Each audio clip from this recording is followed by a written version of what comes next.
हूं, सुन भी रहा हूं। क्या कोई किसी के पास साक्ष्य है?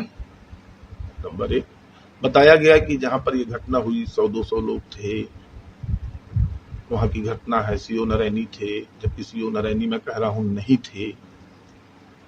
भीड़ थी, ठीक है, सारे लोग थे। आजकल तो खबर की विश्वसनीयता किसी भी न्यूज चैनल प्लेटफॉर्म पर खबर बाद में आती है, लेकिन सोशल मीडिया में खबरें तुरंत आ जाती हैं। छोटी छोटी चीजें सब सोशल मीडिया में अब आज चलता फिरता हर आदमी के हाथ में पूरा संसार है, वो चाहे जिस न्यूज चैनल से, उसे सारी चीजें हाथ पे अपने मोबाइल के माध्यम से पता चल जाती है। लेकिन नहीं, सिर्फ सत्ता दल का विधायक होने के नाते कि प्रकाश द्विवेदी ने एसडीएम के चाटा मारा, खबर का नैरेटिव बनता है, टीआरपी हासिल करने के लिए एक मनगढ़ंत कहानी तैयार कर दी गई।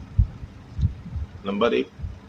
दूसरी चीज मैं देख रहा हूं कि विपक्ष ने उन खबरों को आधार मानते हुए, विपक्ष तो ताके बैठा है, विपक्ष के मुद्दा विहीन विपक्ष है, उसके पास कुछ बचा नहीं है। लगातार 14 के बाद से विपक्ष मुंह की खा रहा है। जनता, हम लोगों को जरूरत नहीं है, जनता खुद विपक्ष को जवाब देने का काम करती है। के बावजूद भी विपक्ष ने भी उसमें अनर्गल बयानबाजी की। आप लोगों के माध्यम से मैं अखिलेश जी को, कांग्रेसियों को ये बता दूं कि ये उनकी सरकार नहीं है। जहां थाने और तहसीलों को गुंडे, माफिया, सपा के कार्यकर्ता, सपा के सांसद, विधायक चलाया करते थे, भारतीय जनता पार्टी की सरकार है। हम लोग जनप्रतिनिधि हैं, हम लोगों के दायित्व तो है, जनता ने निर्धारित किए। एक विधानसभा में लगभग 4.5-5 लाख रुपए के 5 लाख जनता का हम लोग प्रतिनिधित्व करते हैं, उनके बीच में काम करते हैं, समय समय पर जनता की आवाजों को उचित फोरम और मंच पर पहुंचाने का काम करते हैं। लेकिन एक तय सीमा के अंतर्गत भारतीय जनता पार्टी का कार्यकर्ता कहीं पर भी आपको किसी गलत काम पर आज तक नजर आया हो? मांदा के सारे आप पत्रकार बंधु हैं, किसी एक व्यक्ति का आप नाम बता दीजिए कि इस ठेके में लगा है, यहाँ माफियागिरी कर रहा है, यहाँ खनन कर रहा है, यहाँ ये कर रहा है। एक कार्यकर्ता बता दीजिए। पार्टी के कार्यक्रमों से उसे फुर्सत नहीं है, जनता के बीच में काम करने से उसको फुर्सत नहीं है, वो क्या करेगा? हम लोग 16-16 घंटे पब्लिक के बीच में रह करके काम करते हैं। ये बिल्कुल बेबुनियाद है, बिल्कुल फर्जी मनगढ़ंत है। यह बात सही है कि परसों के दिन एक घटना हुई थी। घटना में मैं सो गया था, लगभग 50, 60, 70 लोग के आसपास रहे होंगे। वो आए, हमको जगाया गया। मैं पूछा ये क्या विषय है। मैंने एसडीएम को 10 फोन किए, एसडीएम का फोन नहीं उठा। जब नहीं उठा, लोगों ने बताया कि कुछ दूर पर खड़े हैं, कहन प्रकाश द्विवेदी के ट्रक।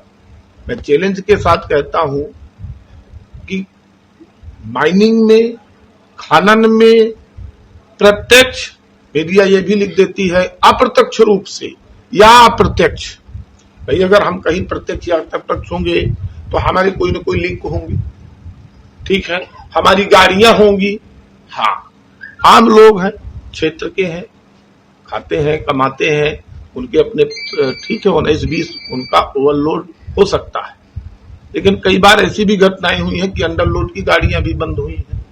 आरोप लगे हैं कि उनसे अवैध वसूली, गाड़ियों से एंट्री, ये विषय। तो उन्होंने कहा कि भाई हमारे साथ गलत हो रहा है। कई बार मारपीट की घटनाएं, उस दिन भी मारपीट और गाली गलौज की घटनाएं आई हैं। मैंने एसडीएम को, अगर एसडीएम का फोन उठ जाता तो मेरी फोन पर बात हो जाती, लोग संतुष्ट हो जाते, चले जाते। उन्होंने कहा हमारे साथ चलिए देख लीजिए मौके पर। मैं चला गया, लेकिन उनके साथ गाली गलौज, मारपीट, यह फर्जी बात है। सौहार्दपूर्ण उसमें वार्ता हुई, हमने एसडीएम को चेतावनी भी दी, उसे समझाया भी कि सरकार की मंशा के अनुरूप काम करिए। ऐसा, ये सब शिकायतें, ये सब चीजें ठीक नहीं है कि जो ये निकल करके आ रही हैं कि ये ट्रकों की एंट्री करना, ओवरलोडिंग के नाम पर जबरन बंद करना, या इनसे बचिए। ट्रक छुड़ाने गए थे विधायक जी, ये आरोप लगा। ट्रक तो खुरान चौकी में बंद थे, नंबर एक। और खुरान चौकी पे ट्रक बंद है और वो पैगंबरपुर में 12 किलोमीटर का अंतर है, तो वहां से लाएंगे पकड़ छुड़वाने। कोई भी गाड़ी किसी की बंद हो जाती है तो उसके छूटने का एक लीगल प्रोसेस है, ये सब जानते हैं। वो जाएगा, अपना जुर्माना अदा करेगा, अपना छुड़वाएगा, ये उसका विषय है। लेकिन चूंकि वो लगातार उस ड्यूटी पर है और ये शिकायत है, तो उनको जाकर के समझाना और बुझाना, हा मार दिया, पीट दिया, तमाशा बना दिया।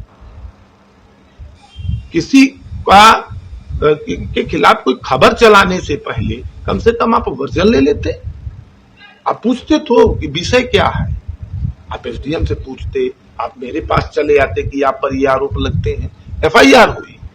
जहां तक मुझे वहां के स्थानीय लोगों ने बताया कि उन्होंने एसडीएम के ड्राइवर के साथ उनकी हत्याक हुई है, गाली गलौज हुई है, और एसडीएम के ड्राइवर को ही उन्होंने आरोपित किया है कि ये 8,000 रुपए एंट्री मांग रहा है। ये आज आप सुन लीजिए, ये 8,000 रुपए एंट्री मांग रहा है। उसी को लेकर के एसडीएम के ड्राइवर के साथ उनकी नोकझोंक हुई है।